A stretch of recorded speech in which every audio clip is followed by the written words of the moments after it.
안녕하십니까. 반갑습니다.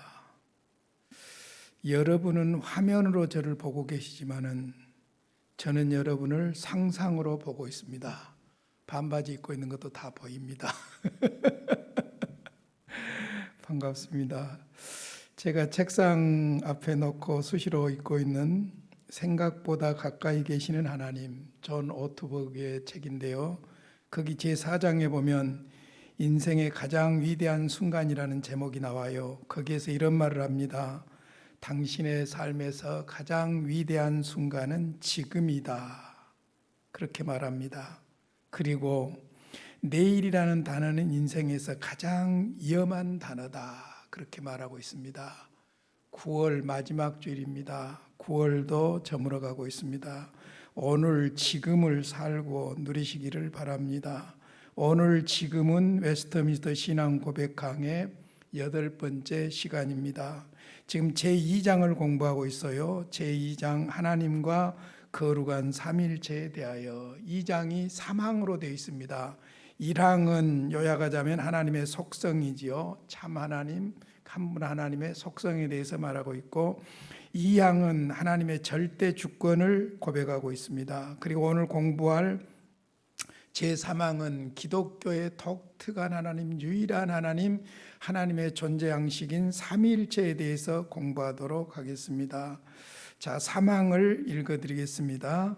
신격의 통일성 안에, 인격이 아니라 하나님의 신격의 통일성 안에 동일한 본질과 능력과 영원성을 가진 세 분, 동일한 본질과 능력과 영원성을 가진 세 분, 즉 성부 하나님, 성자 하나님, 성령 하나님이 계신다. 아버지는 아무에게서도 나거나 나오지 않았으나 아들은 아버지로부터 영원전에 나셨고 성령은 아버지와 아들로부터 영원전에 나오셨다. 자, 이제 제3항 삼위일체 하나님에 대해서 설명을 하겠는데 아무리 설명을 해도 혹은 아무리 설명을 잘해도 절대로 이해할 수 없는 진리가 이 삼위일체 진리입니다. 그럼에도 불구하고 삼위일체 진리는 기독교 하나님의 독특한 존재 양식으로서 아주 중요한 부분입니다. 그래서 이미 우리가 성경 핵심 교리를 통해서 신론에서 공부했죠. 삼위일체에 대해서 공부했습니다마는 오늘 3항을 세 문장으로 정리해 드리겠습니다. 삼위일체란 세 문장으로 정리를 하면 첫째, 하나님은 성부, 성자, 성령 세 인격이시다. 삼위가 계신다는 거예요. 그 다음에 두 번째, 각 위격은 완전한 하나님이다. 성부도 하나님, 성자도 하나님, 성령도 하나님입니다. 세 번째, 그러나 하나님은 세 분이 아니라 한 분이시다. 이해가 되십니까? 이해가 된다면 여러분은 문제가 있는 거예요. 하나인데 셋이에요. 셋인데 하나예요. 신비예요. 신비. 그래서 오늘은 이 세 부분으로 정리가 됐기 때문에 세 부분으로 설명을 해드리도록 하겠습니다. 자, 첫 번째, 단일한 신성, 신격 안에 삼위 하나님, 곧 성부, 성자, 성령이 존재하신다. 그래서 사실은 이것을 삼위일체 그렇게 이야기합니다. 그런데 삼위일체라는 단어는 성경에 없으나 삼위일체의 내용은 성경에 있습니다. 그래서 그 삼위일체로 존재하시는 하나님의 양식을 우리가 삼위일체라고 표현을 한 것이죠. 그런데 삼위일체라는 말, 더 트리니티, 이 말이 하나인데 셋 혹은 셋인데 하나라는 용어로서 하나님의 독특하고 유일한 존재 양식을 잘 표현하고 있습니다. 이 말이 아주 중요해요. 하나님의 독특하고 유일한 존재 양식을 잘 표현하고 있습니다. 나뉘지 않으신 신성 안에 서로 구별되는 세 인격이 존재하지요. 그래서 성삼위 하나님께 인간의 인격이라는 퍼슨이라는 개념을 사용하기가 죄송하니까 부적격하니까 신격이라는 용어를 쓰고 있지요. 디비니티, 신격이라고 그렇게 이야기합니다. 어찌됐든 삼위일체 하나님은 독특한 하나님의 존재 양식이다. 흉내낼 수 없고 모방할 수 없고 만들 수 없고 하나님만이 하나님이라는 것을 잘 증명해 주는 것이 바로 이 삼위일체 하나님입니다.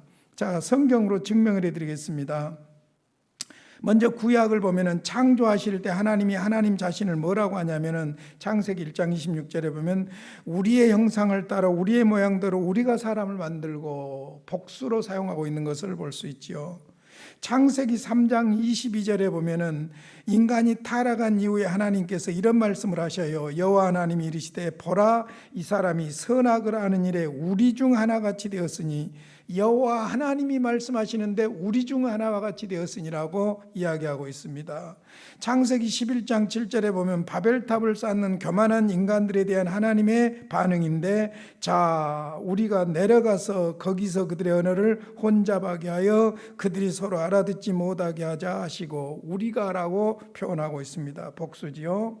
시편 110편 1절에 보면 여호와께서 내 주에게 말씀하시기를 내가 이건 아버지지요. 성부 내 원수들로 성자의 원수들이죠. 내 발판이 되게 하기까지 너는 아들 성자지요. 내 오른쪽에 성부 하나님을 말하지요. 있으리라 하셨도다. 자, 그 다음에 이사야 선지자가 나라가 위기에 처해 있을 때 하나님께서 보좌를 보여주셨는데 그때 들었던 음성이에요. 이사야서 6장 8절입니다. 내가 또 주의 목소리를 들으니 주께서 이르시되 내가 누구를 보내며 누가 우리를 위하여 갈꼬. 내가라고 했는데 우리를 위하여 누가 갈꼬. 복수로 사용하고 있는 것을 볼 수 있죠. 자, 그 다음에 신약의 증거입니다. 특별히 예수님과 관계해서 마태복음 3장 16절로 17절에 보면 예수님께서 세례 받으시는 장면이 나옵니다. 예수님이 인간 세례관에게 세례를 받는 데는 특별한 의미가 있습니다. 예수님이 바로 오시기로 약속된 메시아 그리스도라는 것을 인증하는 것이죠. 그래서 메시아 대관식이라 그렇게 이야기합니다. 자, 예수님께서는 요단강가에서 세례를 받고 계셨지요. 그때 하늘이 열리면서 성령 하나님이 비둘기같이 내리셨지요. 그리고는 하늘에서는 성부 하나님께서 말씀을 하시는데 이는 내 사랑하는 아들이요 내 기뻐하는 자라 하시니라. 성부 성자 성령 삼위 하나님께서 역사하고 계시지요. 그 다음에 마태복음 28장 19절 이하에 보면은 예수님께서 제자들에게 절대 명령을 주실 때도 뭐라고 명령하셨냐면은 그러므로 너희는 가서 모든 민족을 제자로 삼아 아버지와 성부지요 아들과 성자지요 성령의 이름으로 세례를 베풀고 했습니다. 자, 그 다음에 이제 사도들의 축도가 증거를 하고 있는데 고린도후서 13장 13절 예배 시간 끝날 때마다 손을 들고 축복하는 내용이죠. 주 예수 그리스도의 은혜와 그리스도 성자의 은혜예요. 그 다음에 하나님 성부의 사랑이에요. 그 다음에 성령의 교통, 교제하시는 것, 적용하시는 것을 말하죠. 너희 무리와 함께 있을지어다. 그러니까 구약과 신약이 다 동일하게 삼위일체라는 용어는 없지만은 삼위 하나님을 이야기하고 있다는 것이죠. 그래서 삼위일체 하나님입니다. 자, 그래서 첫 번째 명제 성부, 성자, 성령 삼위가 계신다.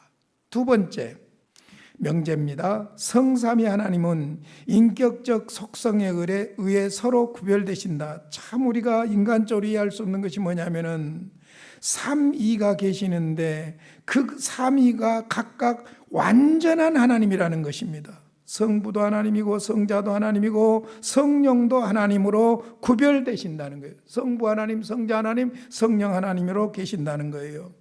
성자를 낳으신 것은 성부의 속성이고 성부에게서 영원히 나신 것이 성자이고 성부와 성령을 통해서 보냄을 받은 것이 성령의 속성이지요. 그래서 성부와 성자와 성령은 본질적 완전함을 공유합니다. 어려운 말이지만 잘 이해를 하시기 바랍니다. 성부와 성자와 성령은 본질적 완전함을 공유하신다. 다 하나님이라는 거예요.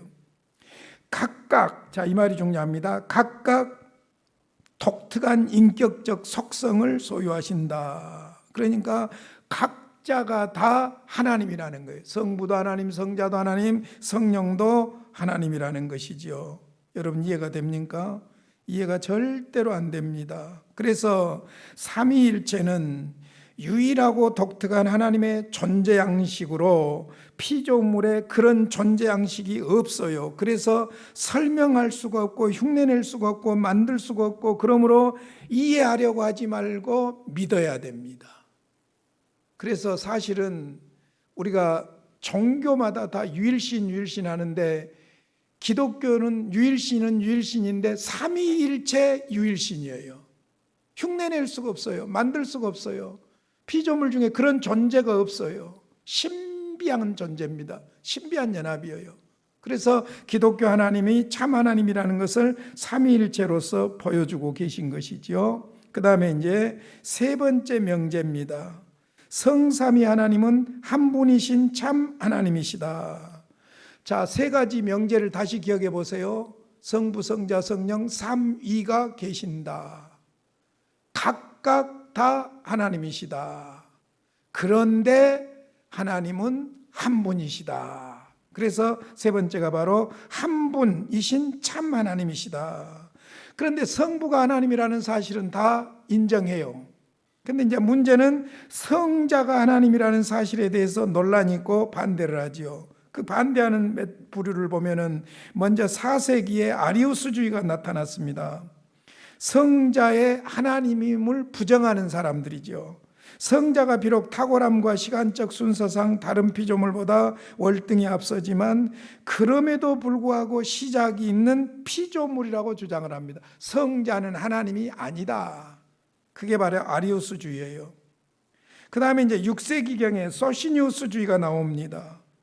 여기는 성자가 하나님이라는 것을 같이 부정하고 있는데, 성자는 동정녀 몸에 잉태되기 전에는 존재한 적이 없고, 하나님은 영원전부터 존재하시니까 성자도 영원전부터 존재하죠. 그런데 그 존재를 부정하는 거예요. 성부가 거룩한 진리를 전하는 사명을 주었고 죽음으로써 그 진리를 확증했으며 부활 후에 그를 높여 우주를 다스리게 하셨기 때문에 하나님의 아들로 불리우게 된 것이지 하나님이 아니라는 거예요.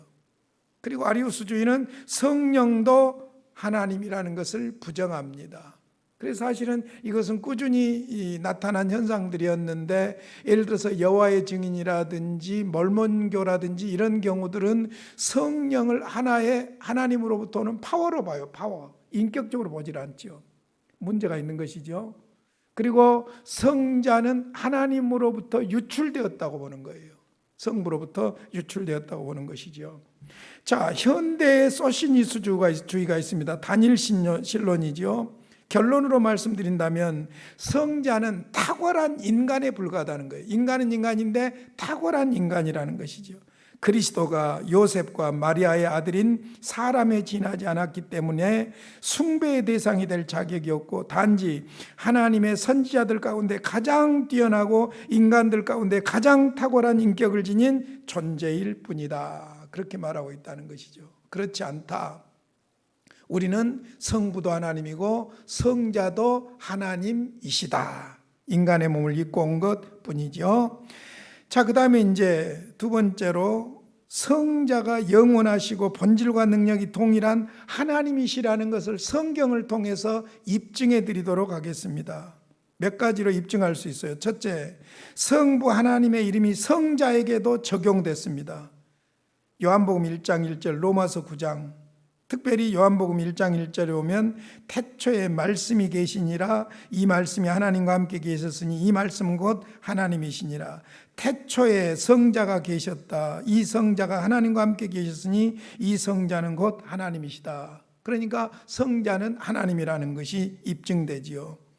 이사야서 9장 6절에는 전능하신 하나님, 요한일서 5장 2절에는 참 하나님, 디도서 2장 13절에는 하나님, 크신 하나님, 이사야서 6장 1절 같은 경우 여호와, 주, 로드로 그렇게 이야기하고 있어요. 그러니까 성부 하나님의 이름과 동일하게 성자도 그 이름을 사용하고 있다는 것이고, 두 번째로 성부께 속한 거룩한 속성이 성자에게 적용되고 있어요.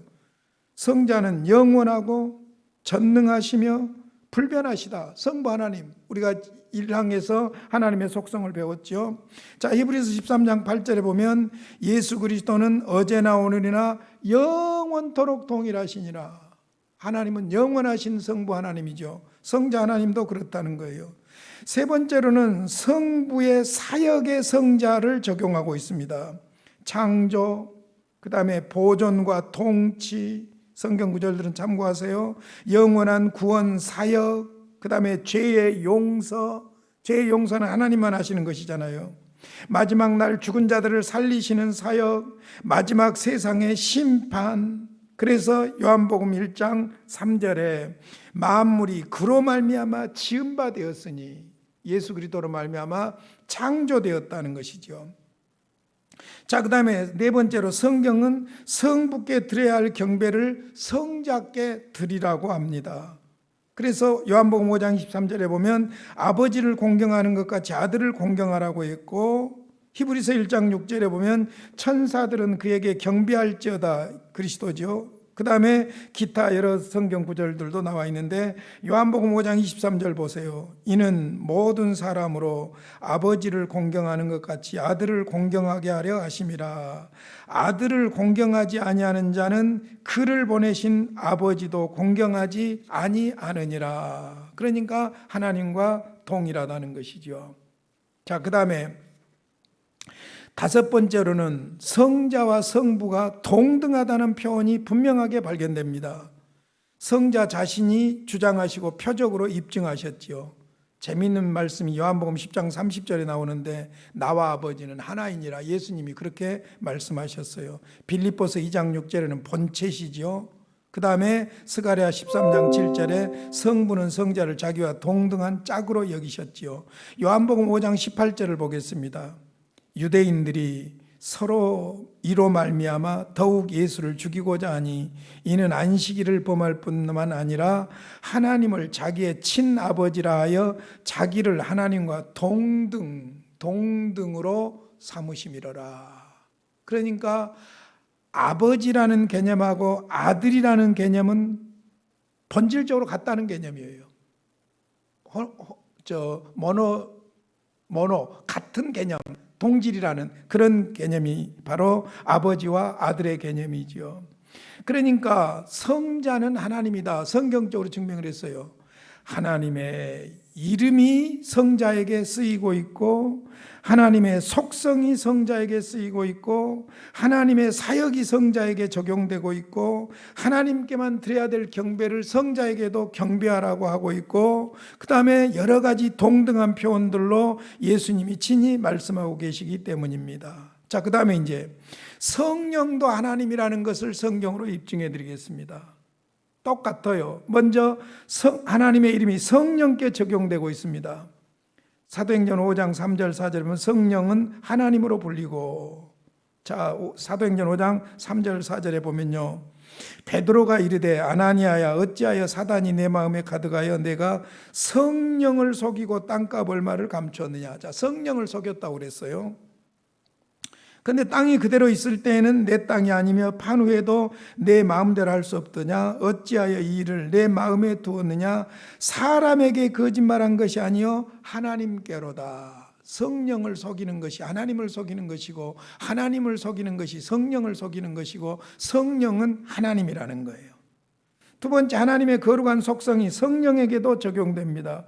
성령은 영원하십니다. 창세기 1장 1절로 2절 편지하십니다. 성경 참조하세요. 전지하십니다. 전능하십니다. 그래서 고린도전서 2장 10절로 11절에 보면 성령은 모든 것 곧 하나님의 깊은 것까지도 통달하신다고 했고, 하나님의 일은 하나님의 영 외에는 아무도 알지 못한다고 말씀하고 있습니다. 그 다음에 세 번째로 하나님 사역이 성령께 적용되고 있습니다. 세상과 인간 창조, 만물 보존, 구원, 적용 다 성령에게 적용되고 있어요. 창세기 1장 2절에 창조 사역에 성령께서 역사하십니다. 땅이 온돈하고 공허하며 흑암이 깊음에 있고 하나님의 영은 수면 위에 운행하시니라. 하나님의 영, 성령께서 창조하셨다는 것이죠. 그 다음에 성령도 성부와 성자처럼 경배를 받으십니다. 경배의 가장 엄숙한 요소인 기도가 성령께 드려지는 것을 볼 수 있고, 특별히 고린도후서 13장 13절 사도의 축복 기도도 성령의 이름으로 하고 있죠. 주 예수 그리스도의 은혜와 하나님의 사랑과 성령의 교통하심이 너희 무리와 함께 있을지어다. 그렇게 축복하고 있습니다. 자, 말씀을 정리해 보도록 하겠습니다. 삼위일체 트리니티 하나님을 세 명제로 요약을 해서 기억을 하십시오. 꼭. 첫 번째, 하나님은 성부, 성자, 성령 세 위격이시다. 즉 삼위 하나님이시다. 그런데 두 번째로 각 위격은 완전한 하나님이시다. 성부도 하나님, 성자도 하나님, 성령도 하나님. 그런데 세 번째 명제는 세 분이 아니라 하나님은 한 분이시다. 그래서 트리니티라는 말이 한 분인데 세 분, 세 분인데 한 분, 죽었다 깨나도 이해 못합니다. 하나님만의 독특하고 유일한 존재 양식이에요. 다시 말씀드리지만 흉내낼 수 없고 만들 수 없고 모방할 수가 없어요. 그것이 바로 우리가 믿는 삼위일체 하나님, 창조주 하나님, 구원하신 하나님, 통치하시고 섭리하시는 유일한 하나님이십니다. 자, 이 세 명제를 다시 한번 복습한다 생각하시고 웨스트민스터 소요리 문답 제6문을 보겠습니다. 하나님의 신격에 몇 위가 계신가? 답입니다. 하나님의 신격에 3위가 계시니, 3위가 계시죠. 성부, 성자, 성부와 성자와 성령이신데 이 3위는 한 하나님이시다. 본체는 하나요 권능과 영광은 동등이시다. 세 가지 명제가 소요리 문답 제6문에 잘 정리가 되어 있죠. 삼위가 계신다. 하나님이시다. 그런데 한 분이시다. 그 다음에 우리가 공부했던 하이델베르크 요리문답 제25문입니다. 하나님은 오직 한 분이라 하면서 왜 세 분, 즉 성부, 성자, 성령을 말합니까? 왜 한 분 하나님, 유일하신 하나님, 유일신을 이야기하는데 세 분을 이야기하냐 그 말이죠. 답입니다.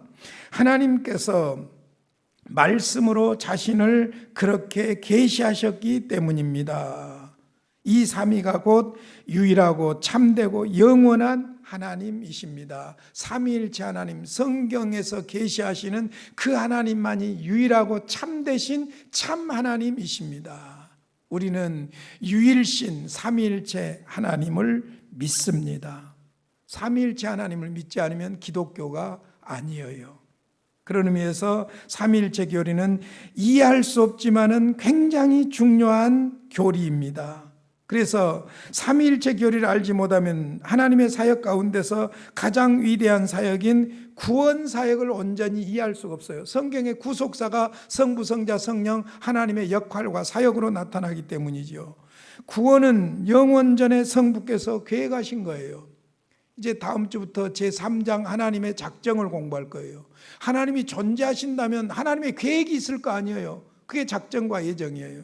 그래서 구원은 성부 하나님의 영원한 계획이고 성자는 그것을 성취하셨어요. 인간의 몸을 입고 오셔서 인간을 대신해서 죄를 위하여 십자가에서 죽으신 것이죠. 부활 승천하신 것이죠.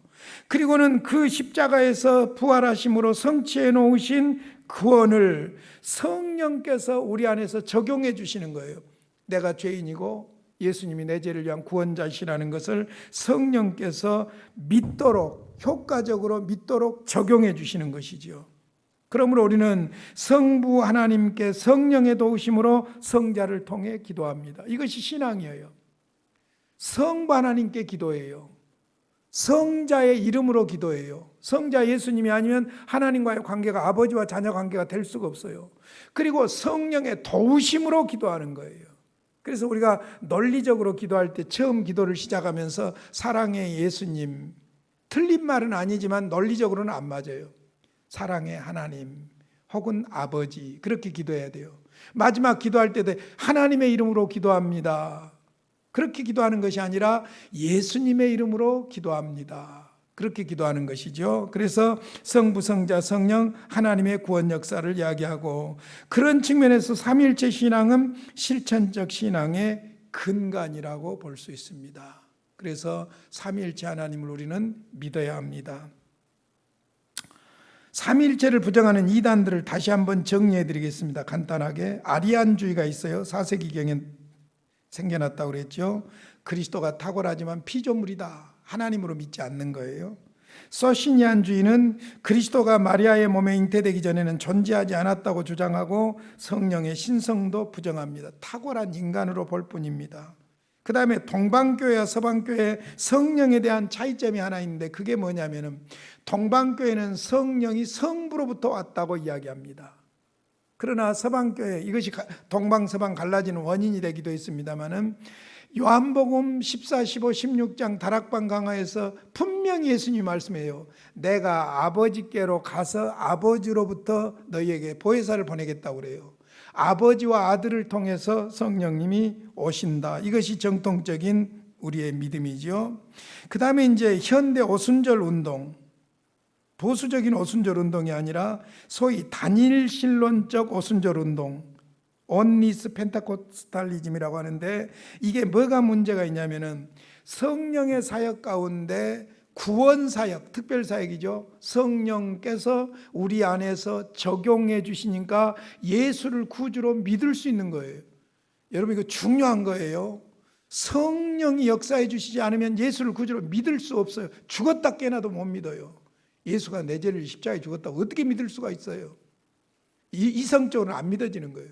그러나 성령께서 역사하심으로 말미암아 예수를 나의 구주로 모셔드리게 되고, 그때 예수의 생명이 우리 안에 이입되게 돼서 주님이 내 안에, 내가 주님 안에 신비한 연합을 갖게 된 생명체가 되는 것이죠. 이것이 바로 거듭남이에요. 이 특별사역, 구원사역에 있어서 특별사역, 성령의 사역이죠. 그런데 이제 구원사역으로서의 특별사역뿐만 아니라 교회를 세우기 위해서 교회에서 그리스도께서 직무를 주시고 그 직무를 수행하도록 성령께서 은사를 주셔서 역사하게 해요. 이게 바로 일반 사역입니다. 그런데 이제 단일신론적인 오순절 운동의 문제점은 무엇이냐면은 성령의 일반 사역, 은사 사역만을 중요하게 여기고 구원 사역을 약화시켜 버리는 거예요. 이게 문제가 있다는 것이죠. 그러니까 이런 측면에서 소위 오순절일지라도 단일신론적인 오순절 운동은 문제가 있다, 그렇게 볼 수 있습니다. 자, 여러분에게 이제 이 강의를 마치면서 질문을 합니다. 도전하겠습니다. 하나님을, 삼위일체 하나님을 다 이해할 수 있습니까? 없습니다. 그러니까 하나님이에요.